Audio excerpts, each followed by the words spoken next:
Hello everyone, welcome back. And today we are going to discuss about human excretory system. Okay, in this particular video we will discuss about the human excretory system.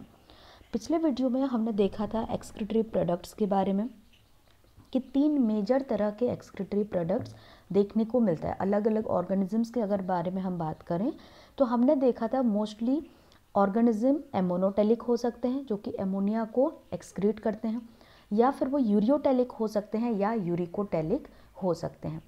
यहाँ पे हमने ये भी mention किया था ureotelic के बारे में, हमने ये देखा था कि मैमल्स जो होते हैं ये यूरियोटेलिक होते हैं।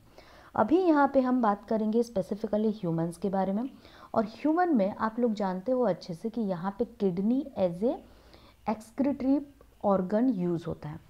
सो अगर हम हायरार्की के बारे में बात करें तो ह्यूमन जो होते हैं एक higher level of body organisation show करते हैं। अगर हम किंगडम के बारे में बात करें या फिर सेलुलर लेवल के बारे में भी बात करें तो ये एक higher level of organisation show करेंगे। सो उसी के लिए क्या होता है, इनके बॉडी में काफ़ी ज़्यादा कॉम्प्लिकेशंस भी देखने को मिलता है, और उसी के लिए यहाँ पे जो एक्सक्रीटरी ऑर्गन स्पेसिफिकली डिज़ाइन किया गया है सो दैट कि पूरे बॉडी के अंदर जितनी भी एक्सक्रीटरी मटेरियल सिक्रीट हो वो सारा बाहर निकाला जा सके एक पर्टिकुलर ऑर्गन के थ्रू। और ये ऑर्गन कौन सा हो रहा है यहाँ पे, किडनी। सो अभी हम बात करने वाले हैं ह्यूमन सर्कुलेटरी सिस्टम। पहले देखते हैं कि ह्यूमन सर्कुलेटरी सिस्टम में कौन कौन से स्ट्रक्चर्स आपको देखने को मिलेंगे। सबसे पहले ये एक बेसिक सा स्ट्रक्चर है जो कि आपके एनसीईआरटी में भी गिवन है, उसी के बारे में ही बात करेंगे। आपको यहाँ पे दिख रहा होगा कि हमारे पास 1 पेयर ऑफ किडनी होता है। 1 पेयर मतलब टोटल 2 सेट ऑफ किडनी। इससे जनरली क्वेश्चन नहीं पूछा जाता, लेकिन ये एक बेसिक नॉलेज है जिसको कि आपको पता होना चाहिए। So human excretory system consists of 1 pair of kidney. उसके बाद क्या आता है, इसमें 1 पेयर ऑफ यूरेटर भी आता है जो कि ईच किडनी से इस तरह से डिसेंड होके आता है, राइट। सो और क्या प्रेजेंट होता है, 1 पेयर ऑफ यूरेटर होगा इसके पास। नेक्स्ट अगर हम बात करें तो एक यूरिनरी ब्लैडर होगा जो कि यहाँ पे आपको दिख रहा है, सिर्फ एक होता है यूरिनरी ब्लैडर। उसके बाद क्या आएगा, हमारे पास एक यूरेथ्रा भी प्रेजेंट होता है, राइट। यहाँ पे एक यूरेथ्रा प्रेजेंट है, 1 यूरेथ्रा। और ये जो यूरेथ्रा है फाइनली यूरेथ्रल ओपनिंग के थ्रू यहाँ से यूरिन बाहर चला जाता है। सो इस स्ट्रक्चर को देख के आप ये बता सकते हैं कि जो किडनी होता है वो बीन शेप का होता है, जो कि आपके एनसीईआरटी के छोटे से ब्रीफ इंट्रोडक्शन के टाइम में भी दिया गया है। तो किडनी का शेप कैसा रहता है, ये बीन शेप का किडनी है। जनरली ये रेडिश ब्राउन कलर का रहता है, और इसका अगर लोकेशन के बारे में हम बात करें तो ये last thoracic vertebra and third lumbar vertebra के बीच में रहता है। Okay, third last thoracic vertebra and third lumbar vertebra. ये वर्टिब्रा क्या होते हैं, ये होंगे वर्टिब्रल कॉलम में जो छोटे छोटे वर्टिब्री प्रेजेंट होते हैं उनको वर्टिब्रा बोला जाता है, राइट। अगर यहाँ पे हम एक रफ स्केच इसके बारे में बनाएं तो आप जानते हो जो वर्टिब्रल कॉलम होता है उसमें इस तरह से छोटे छोटे वर्टिब्रा प्रेजेंट होते हैं। उसमें से अलग अलग टाइप के वर्टिब्रा होते हैं, थोरेसिक वर्टिब्रा होता है, लुम्बर वर्टिब्रा होता है, एक्सिस होता है, एटलास होता है। सो इसी में अगर ये थोरेसिक वर्टिब्रा है तो ये लास्ट थोरेसिक वर्टिब्रा से लेके उसके बाद लुम्बर वर्टिब्रा स्टार्ट होता है, तो यहाँ पे थर्ड लुम्बर वर्टिब्रा तक इसके बीच में क्या प्रेजेंट होता है, हमारे किडनी प्रेजेंट होता है। सो ये था किडनी के बारे में एक बेसिक इंट्रोडक्शन। इसको छोड़ के अगर इसके वेट के बारे में हम बात करें तो जनरली किडनी का जो वेट होता है वो 120 से लेके 170 ग्राम तक वेरी करता है। मतलब इसी के एवरेज वेट में इसी बीच में कोई ना कोई आपको देखने को मिलेगा वेट, ओके। उसके बाद अगर हम बात करें तो यहाँ पे आपको दिख रहा होगा 2 अलग अलग वेसल्स हैं, क्योंकि ये भी एक ऑर्गन है तो इसमें भी क्या होगा, ब्लड सर्कुलेशन होगा। इसमें भी ऑक्सीजनेटेड ब्लड जाएगा एंड डीऑक्सीजनेटेड ब्लड यहाँ से भी बाहर निकलेंगे। सो यहाँ पे ये जो ब्लड वेसल्स होते हैं इनके एंट्री करने का एक पॉइंट होता है, और वो पॉइंट को हम क्या बोलते हैं, नोच बोलते हैं, या फिर इसे हाइलम बोल दिया जाता है, ओके। इसको हम क्या बोलते हैं, हाइलम, HILUM, इसे हाइलम बोला जाता है। सो ये जो हाइलम है ये एक ऐसा ओपनिंग है जिसके थ्रू की renal artery, renal vein, inferior vena के ये सब का जो renal artery and renal vein होते हैं ये इसके थ्रू एंटर करते हैं। उसके बाद क्या आता है, उसके बाद अगर इस पर्टिकुलर स्ट्रक्चर में आप देखें तो यहाँ पे जूम करके दिया गया है। सो इसमें देखो ये छोटा सा जो एरिया है यही क्या कहलाता है, रीनल पेल्विस कहलाता है। ये रीनल पेल्विस क्या होता है एक्चुअली, ये एक फनल लाइक स्ट्रक्चर होता है जो कि हाइलम के बाद आपको देखने को मिलेगा। हाइलम कौन सा है, ये वाला पोर्शन हाइलम कहलाएगा क्योंकि ये एंट्री पॉइंट है renal vein and renal artery का, एंड यूरेटर का भी एंट्री पॉइंट है या एग्जिट पॉइंट मान लो। उसके बाद यहाँ पे देखो ये ब्रॉड फनल शेप का दिख रहा है और इसी फनल शेप स्ट्रक्चर को हम क्या बोल देते हैं, रीनल पेल्विस बोल देते हैं। यहाँ पे ये भी मेंशन्ड है कि ये रीनल पेल्विस है। उसके बाद अगर रीनल पेल्विस के बारे में और फर्दर हम इसका एक्सटेंशन देखें तो यहाँ पे आपको दिख रहा होगा ये छोटे छोटे स्ट्रक्चर यहाँ पे आपको दिख रहे होंगे। सो ये जो पिरामिड शेप के स्ट्रक्चर हैं इन्हें क्या बोला जाता है, ये मेडुलरी पिरामिड्स हैं। पिरामिड स्ट्रक्चर हैं, पिरामिड जैसे ये दिख रहे हैं इसीलिए पिरामिड नाम आ गया। और मेडुलरी क्यों बोलते हैं, क्योंकि ये मेड्यूलर रीजन में प्रेजेंट है। इसके बारे में हम डिटेल में अभी बात करेंगे। ओके, सो उसके बाद और क्या है, इसके बीच में जो छोटे छोटे रीजन यहाँ पे आपको देखने को मिल रहे हैं, कॉलम लाइक रीजन, इन्हें क्या बोल दिया जाता है, इन्हें बोला जाता है रीनल कॉलम। मतलब ये छोटा सा एक एरिया है, दो पिरामिड के बीच में जो एरिया प्रेजेंट है इन्हें बोला जाता है रीनल कॉलम। अभी इसके बारे में हम ब्रीफली बात करते हैं। अगर किडनी के लेयर्स के बारे में बात करें तो टोटल यहाँ पे आपको एक ऊपर वाला जो हिस्सा है यहाँ पे आपको एक टफ कैप्सूल का लेयर देखने को मिलेगा और जिसे क्या बोला जाता है, रीनल कैप्सूल बोल देते हैं। लेयर ऊपर सबसे टफ लेयर प्रेजेंट होता है जिसे बोलते हैं रीनल कैप्सूल। और अगर इनसाइड स्ट्रक्चर के बारे में बात करें, किडनी के इनसाइड स्ट्रक्चर में अगर मैं एक ब्रीफ सेक्शन लूँ यहाँ पे, तो यहाँ पे मुझे दो रीजन देखने को मिलेंगे, दो अलग अलग जोन देखने को मिलेंगे। एक आउटर रीजन होगा और एक इनर रीजन होगा। आउटर रीजन कौन सा है, ये वाला पार्ट है एक्चुअली, और इनर रीजन कौन सा है, ये जो मेड्यूला और इसके अंदर वाला जो हिस्सा है इसी को इनर रीजन बोला जाता है। तो आउटर मोस्ट जो रीजन होता है उसे हम क्या बोलते हैं, रीनल कॉर्टेक्स बोलते हैं। जैसे कि आप जानते होंगे कॉर्टेक्स ये जो टर्म होता है ये हम आउटर मोस्ट रीजन को रिप्रेजेंट करने के लिए नाम देते हैं। सो ये आउटर मोस्ट रीजन जो कि आपको ऑलमोस्ट लाइट पीच कलर पे जो देखने को मिल रहा होगा, ये बाहर वाला हिस्सा, ये एक्चुअली कौन सा रीजन है, ये हमारा रीनल कॉर्टेक्स है। ओके, और यहाँ पे भी जो अभी थोड़ी देर पहले हमने बात किया था रीनल कॉलम, ये रीनल कॉलम में भी क्या प्रेजेंट होगा, ये कॉर्टिकल हिस्सा ही इस तरह से अंदर थोड़ा सा पेनिट्रेट होके आ गया होगा। उसके बाद एक और रीजन होता है जिसे कि इनर रीजन बोला जाता है, इसे हम क्या बोलते हैं, रीनल मेड्यूला या फिर रीनल कॉर्टेक्स, या रीनल कॉर्टेक्स हम बाहर वाले हिस्से को बोलते हैं, या फिर जो अंदर वाला हिस्सा होता है उसको जनरली मेड्यूला बोला जाता है। और ये जो मेड्यूला है ये एक्चुअली कौन सा रीजन है, यहाँ पे जो आपको पिरामिड्स देखने को मिल रहे हैं ये पिरामिड वाला हिस्सा जो है ये मेड्यूलरी रीजन में आता है। और फाइनली यहाँ से पिरामिड वाले हिस्से से लेके अंदर वाला ये जितना भी हिस्सा आपको नज़र आएगा अंदर, ये सारे के सारे मेड्यूलरी रीजन के अंदर आते हैं। लेकिन आपको एक चीज़ यहाँ पे दिख रहा होगा, मेड्यूलरी रीजन में अभी तो हमने बताया कि पिरामिड्स प्रेजेंट है, लेकिन पिरामिड के बीच में जो रीनल कॉलम्स होते हैं वो एक्चुअली कॉर्टिकल हिस्सा होता है। मतलब कॉर्टेक्स थोड़ा सा अंदर इन्वेजिनेट करके जा रहा है मेडुलरी रीजन में और वही रीनल कॉलम कहला रहा है। ओके, इसके बाद अगर फर्दर आप लोग इसको देख के बात करें तो यहाँ पे कुछ कैलिक्स होते हैं। कैलिक्स रीजन कौन सा है, जो मेडुलरी पिरामिड को एंड पेल्विस को जॉइन करेगा उसे हम बोल देते हैं कैलिक्स। ओके, इसके बाद नेक्स्ट बात करते हैं नेफ्रॉन्स के बारे में। नेफ्रॉन्स के बारे में आपको पता है, nephrons structural and functional units होते हैं किडनी के।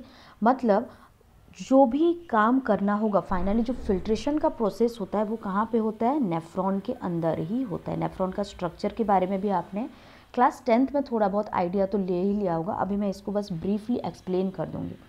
सो नेफ्रॉन्स क्या होते हैं, ये होते हैं functional unit of kidney. Okay, ये आएंगे functional unit of kidney. Total कितने नेफ्रॉन्स होते हैं हमारे एक किडनी में, ईच किडनी में नियरली 1 मिलियन नेफ्रॉन होता है। मतलब आप सोच सकते हैं ये कितना ज़्यादा प्रेजेंट होता है नंबर में। सो 1 मिलियन प्रेजेंट होगा एक किडनी में, मतलब टोटल अगर नेफ्रॉन के बारे में हम बात करें तो टोटल आपको 2 मिलियन नेफ्रॉन्स मिल जाएंगे दोनों किडनी को मिला के अगर पूछा जाए तो। सो नेफ्रॉन ऐसा कौन सा स्ट्रक्चर है, यहाँ पे आपको डायग्राम में भी क्लियर हो जाएगा। ये रहा नेफ्रॉन। सो ये जो नेफ्रॉन है इसमें क्या क्या पार्ट्स रहते हैं उसके बारे में सबसे पहले देख लेते हैं। नेफ्रॉन में अभी हमने देखा कि ये कैसा होता है, ये फंक्शनल यूनिट ऑफ किडनी है। सो इसमें क्या क्या पार्ट्स होंगे देखते हैं। सबसे पहला पार्ट यहाँ पे आपको देखने को मिलेगा ग्लोमेरुलस। ये वाला जो हिस्सा है ये होता है ग्लोमेरुलस। ओके, यहाँ पे जो कैपिलरीज आपको देखने को मिल रहे हैं ये होंगे ग्लोमेरुलस, मतलब ये ब्राउन कलर का स्ट्रक्चर जहाँ पे कि आपको आर्टरीज देखने को मिल रहे हैं। उसके बाद नेक्स्ट हमें क्या देखने को मिलेंगे, यहाँ पे बाउमेन कैप्सूल देखने को मिलेगा जो कि येलो कलर में छोटा सा इस तरह से देखने को मिल रहा है। Okay, capsule structure.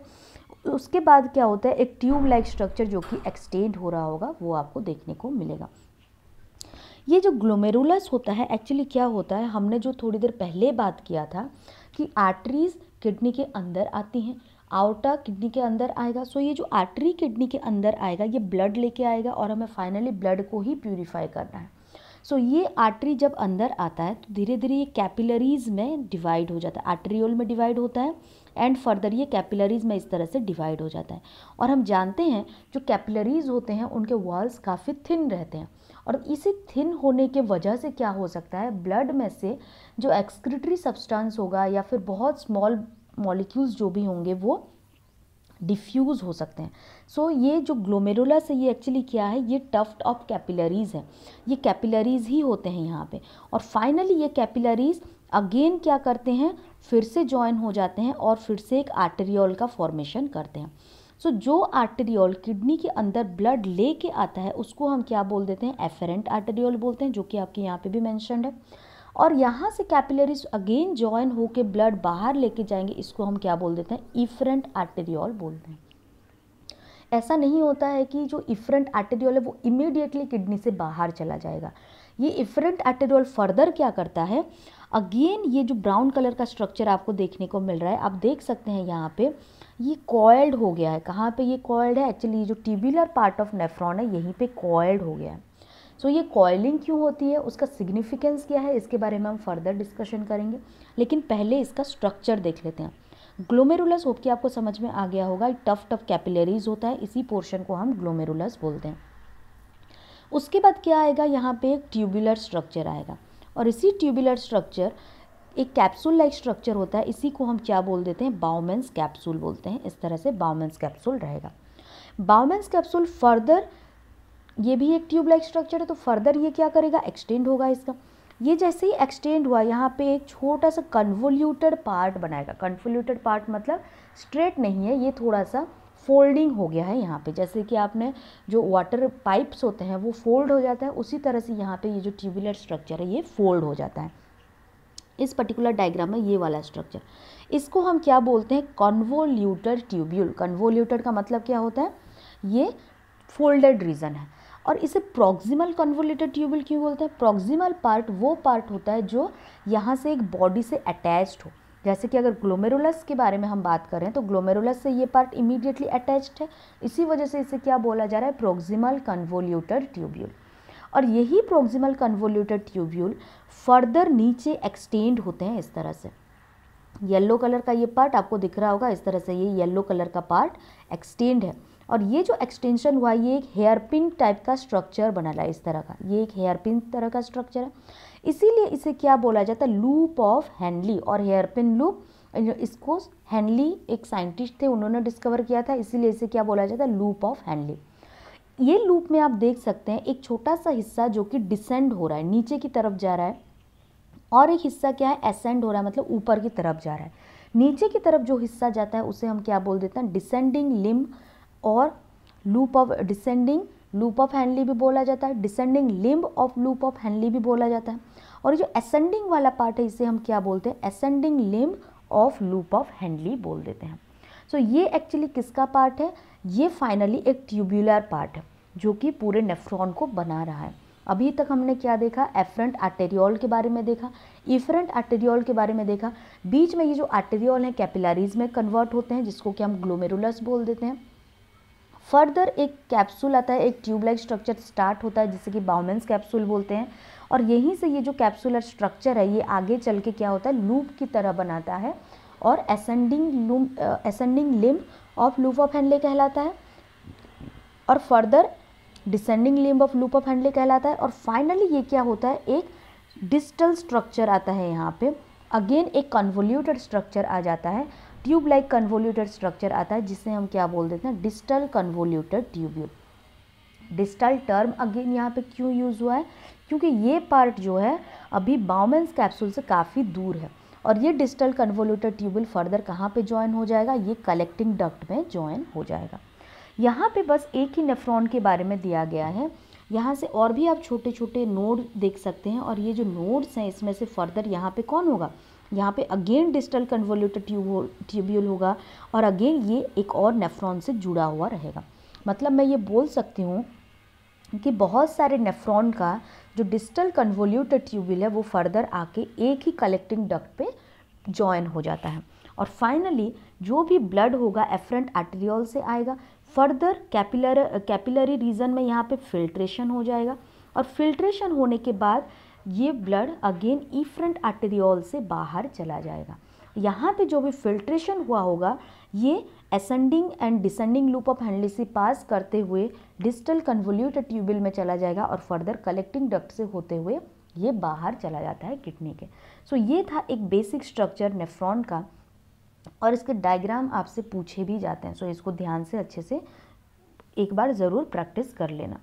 सो यहाँ पे देखो एक छोटा सा डायग्राम अगेन एनसीईआरटी के अंदर दिया हुआ है, जो कि माल्पिगियन बॉडी के बारे में है और रीनल कॉर्पसल्स के बारे में है। ये एक्चुअली क्या है अभी देखते हैं। अभी थोड़ी देर पहले मैंने बताया कि जो बाउमेंस कैप्सूल होता है या फिर जो ग्लोमेरुलस होता है, ग्लोमेरुलस किससे बना हुआ होगा, ये कैपिलरीज से बने हुए होते हैं, मतलब ये एक्चुअली क्या है, ये ग्लोमेरुलस है। सो ये ग्लोमेरुलस कहाँ से डिराइव हो रहा है, एफरेंट आर्टेरियोल से डिराइव हो रहा है, और हम जानते हैं आर्टरी ऐसे ब्लड वेसल्स होते हैं जो कि हार्ट से ब्लड बाहर लेके जाते हैं। सो यहाँ पे क्या आ गया, हार्ट से ब्लड आ गया, एफरेंट आर्टेरियोल इसे लेकर आ रहा है। उसके बाद यहाँ पे कैपिलरीज का फॉर्मेशन हो रहा है जो कि बहुत स्मॉल डायमीटर वाले ब्लड वेसल्स होते हैं। फर्दर ये किस में कन्वर्ट हो रहा है, इफरेंट आर्टेरियोल में ये कन्वर्ट हो रहा है, और इसके बीच में क्या हो रहा है, यहाँ पे फिल्ट्रेशन का प्रोसेस हो रहा है। यहाँ पे फिल्ट्रेशन किस में चला जाएगा, बाउमेंस कैप्सूल में चला जाएगा, और ये टोटल बॉडी मतलब ग्लोमेरुलस प्लस बाउमेंस कैप्सूल, इसको अगर दोनों को एक साथ देखा जाए तो इसे हम क्या बोलते हैं, माल्पिगियन बॉडी बोलते हैं। ये क्वेश्चन बार बार पूछा जाता है और ये थोड़ा सा कंफ्यूजिंग भी रहता है। 3 टर्म में बहुत ज़्यादा कंफ्यूज होते हैं बच्चे। पहला तो माल्पिगियन बॉडी जो कि बाउमेंस कैप्सूल एंड ग्लोमेरुलस दोनों को मिला के बोला जाता है। उसके बाद हो गया हमारा बाउमेंस कैप्सूल जो कि कैप्सूल लाइक स्ट्रक्चर है, जो कि यहाँ पे ब्लू कलर में शो किया गया है, और उसके बाद ग्लोमेरुलस जो कि एक टफ कैपिलरीज होता है। सो ये था जो नेफ्रॉन के बारे में थोड़ा बहुत डिटेल में, जितना कि आपके एनसीईआरटी में गिवन है। इसके बाद हम बात करते हैं लूप ऑफ हैंडले के बारे में, डिस्कशन करेंगे थोड़ा सा। सो लूप ऑफ हैंडले क्या होता है, ये एक ट्यूब्यूलर पार्ट है, राइट, किडनी का एक छोटा सा ट्यूब्यूलर पार्ट जिससे कि क्या बोला जाता है, लूप ऑफ हैंडले बोला जाता है। तो अभी हमने थोड़ी देर पहले बात किया था किडनी के अलग अलग जोन के बारे में। 2 जोन प्रेजेंट होते हैं यहाँ पे। एक यहाँ पे आपको ऊपर वाले हिस्से में कॉर्टेक्स देखने को मिलेगा और नीचे आपको देखने को मिलेगा मेड्यूला। सो कॉर्टेक्स और मेड्यूला, इन दोनों में ऐसा क्या डिफरेंस है जिसके वजह से, मतलब इस रीजन में ऐसा क्या अलग अलग चीज़ें हैं जिसके वजह से कि इसका नाम ही अलग हो गया, राइट। तो यहाँ पे अगर एक मैं थिन सेक्शन लेती हूँ किडनी का, सो ये मान लो आउटर मोस्ट जोन है जिसे कि हम कॉर्टेक्स बोलते हैं, और ये मान लो इनर मोस्ट जोन है जिसे कि हम मेड्यूला बोलते हैं। सो कॉर्टेक्स ये जो रीजन है यहाँ पे ऑस्मोलैरिटी काफ़ी कम रहता है। मतलब यहाँ पे अगर हम सल्यूट्स की बात करें तो सल्यूट्स का नंबर यहाँ पे आपको कम देखने को मिलेगा, लेकिन मेड्यूला में जैसे जैसे हम नीचे चले जाते हैं सॉल्यूट्स का नंबर इंक्रीज होता चला जाता है, और यहाँ पे जो ऑस्मोलैरिटी है ये काफ़ी ज़्यादा आपको देखने को मिलता है। मतलब नंबर ऑफ सॉल्यूट यूरिया, ये सब का अमाउंट नीचे बहुत ज़्यादा होता है। इन दोनों का कॉर्टेक्स एंड मेडुला जो रीजन है, इनका कंपोजिशन वेरी करता है। अगर हम ओवरऑली बात करें तो कॉर्टेक्स एंड मेडुला, इन दोनों रीजन में इनका जो कंपोजिशन है, मतलब जो सब्सटेंसेस इसके अंदर प्रेजेंट है, उनका कंसंट्रेशन वेरी करेगा। जो सब्सटेंस कॉर्टेक्स में प्रेजेंट होगा, जितने अमाउंट में होगा, उससे बहुत ज़्यादा अमाउंट में मेडुला में प्रेजेंट होगा। और यहाँ पे जो लूप ऑफ हैंडली होते हैं, कुछ लूप ऑफ हैंडली ऐसे होते हैं, मतलब कुछ नेफ्रॉन के लूप ऑफ हैंडली ऐसे आपको देखने को मिलेंगे जो कि मेडुलरी रीजन में बहुत लंबा लूप बनाएंगे, इस तरह से बहुत नीचे तक जाएंगे। और कुछ नेफ्रॉन्स के लूप ऑफ हैंडली कैसे होते हैं, प्रॉक्सिमल पार्ट, मतलब थोड़ा सा ही अंदर जाके फिर यहाँ से बाहर चले जाते हैं। अभी हम बात करते हैं कि नेफ्रॉन का कौन कौन सा हिस्सा कॉर्टेक्स रीजन में रहता है और कौन सा हिस्सा मेडुलरी रीजन में रहता है। सो सबसे पहले यहाँ पे मैं एक छोटा सा ड्रॉ करूँगी नेफ्रॉन। ओके, सो ये मान लो ग्लोमेरुलस हो गया, और ये हो गया ये टोटल माल्फिगियन बॉडी हो गया। यहाँ पे प्रॉक्सिमल कन्वोल्यूटेड ट्यूब्यूल आ गया और फिर लूप ऑफ हैंडली आ गया। मतलब अगर आप यहाँ से ध्यान से देखेंगे तो malpighian body and proximal convoluted tubule दोनों के दोनों कहाँ प्रेजेंट होते हैं, कॉर्टेक्स रीजन में आपको देखने को मिलेगा। और फर्दर लूप ऑफ हैंडली कहाँ देखने को मिल रहा है, ये मेडुलरी रीजन में हमें देखने को मिल रहा है। और मेडुलरी रीजन से ये पोर्शन जैसे ही बाहर आता है, इसे हम क्या बोल देते हैं, इसे डिस्टल कन्वोल्यूटेड ट्यूब्यूल बोलते हैं। मतलब ये जो डिस्टल कन्वोल्यूटेड ट्यूब्यूल है, ये आपको कॉर्टेक्स रीजन में देखने को मिलेगा। इससे क्वेश्चन भी पूछा जाता है आपसे, अगर पूछा जाए कि कॉर्टेक्स रीजन में कौन कौन सा हिस्सा प्रेजेंट होता है, तो आप बता सकते हैं कि ग्लोमेरुलस जो होता है वो कॉर्टेक्स रीजन में प्रेजेंट होगा। उसके बाद बाउमेन्स कैप्सूल, ये भी कॉर्टेक्स रीजन में प्रेजेंट होगा।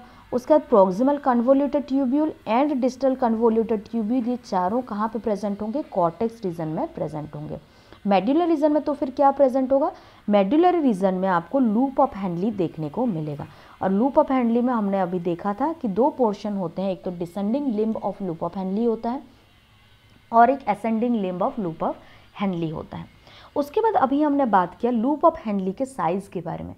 कुछ नेफ्रॉन्स के लूप ऑफ हैंडली बहुत लॉन्ग होते हैं, बहुत ज़्यादा लेंदी होते हैं, और उस केस में क्या होता है, ये जो लूप ऑफ हैंडली है ये मेडुलरी रीजन के बहुत नीचे तक ये कवर करते हैं, मतलब बहुत डीप जाते हैं। उसके बाद कुछ नेफ्रॉन्स के लूप ऑफ हैंडली शॉर्ट होते हैं और वो इतना डीप कवर्ड नहीं करते, कम लेंथ ही कवर कर पाते हैं। और वो लूप ऑफ हैंडली जो कि शॉर्ट रहते हैं, इनको हम क्या बोलते हैं, ऐसे नेफ्रॉन्स को हम क्या बोलते हैं, कॉर्टिकल नेफ्रॉन्स। ये जो नेफ्रॉन है इनका नाम है कॉर्टिकल नेफ्रॉन्स। तो आपसे अगर पूछा जाए कि कॉर्टिकल नेफ्रॉन्स क्या होता है, तो आप बता सकते हैं ये ऐसे नेफ्रॉन्स होते हैं जिनके लूप ऑफ हैंडली मेडुला के प्रॉक्सिमल हिस्से में ही कंप्लीट हो जाते हैं। और दूसरे टाइप का नेफ्रॉन जो कि जिनके की लूप ऑफ हैंडली बहुत डीप जाते हैं मेडुलरी रीजन के, उसको हम क्या बोलते हैं, जक्स्टा मेडुलरी नेफ्रॉन। ओके, सो जक्स्टा मेडुलरी नेफ्रॉन्स क्या होते हैं, ये वो नेफ्रॉन्स हैं जिनका लूप ऑफ हैंडली बहुत डीप तक मेडुलरी रीजन में ट्रैवल कर सकता है। सो ये था कुछ पॉइंट्स किडनी के बारे में और नेफ्रॉन्स के बारे में, उनके स्ट्रक्चर्स के बारे में। आपसे ये सारे क्वेश्चन 1 मार्क्स में भी पूछे जा सकते हैं, डायग्राम बेस्ड क्वेश्चंस भी इस पर्टिकुलर टॉपिक से आते हैं। सो इसको बहुत ही अच्छे से एक बार एनसीईआरटी से ज़रूर कवर कर लीजिएगा। और नेक्स्ट टॉपिक से हम लोग यूरिन फॉर्मेशन के बारे में बात करेंगे। और यूरिन फॉर्मेशन को अच्छे से समझने के लिए पहले हमें स्ट्रक्चर का एक ब्रीफ आइडिया होना बहुत ज़रूरी है। जैसे कि अभी हमने बताया कि जो बाउमेन्स कैप्सूल होता है, प्रॉक्सिमल कन्वोल्यूटेड ट्यूब्यूल्स होते हैं, डिस्टल कन्वोल्यूटेड ट्यूब्यूल्स होते हैं, ये सारे कॉर्टिकल रीजन में प्रेजेंट होते हैं और कॉर्टेक्स में प्रेजेंट होते हैं। लूप ऑफ हैंडली मेडुलर रीजन में प्रेजेंट है। अब हम नेक्स्ट टॉपिक में ये बात करेंगे कि ये जो मेडुलरी रीजन में लूप ऑफ हैंडली है, इसका फंक्शन क्या है। ये भी तो हो सकता था कि मेडुलरी रीजन में ना रह के लूप ऑफ हैंडली को कॉर्टेक्स रीजन में ही डाल देते, लेकिन मेडुलरी रीजन में ही क्यों डाला गया, इसके बारे में भी हम नेक्स्ट लेक्चर में डिस्कशन करेंगे। सो तब तक के लिए thank you very much for watching this session.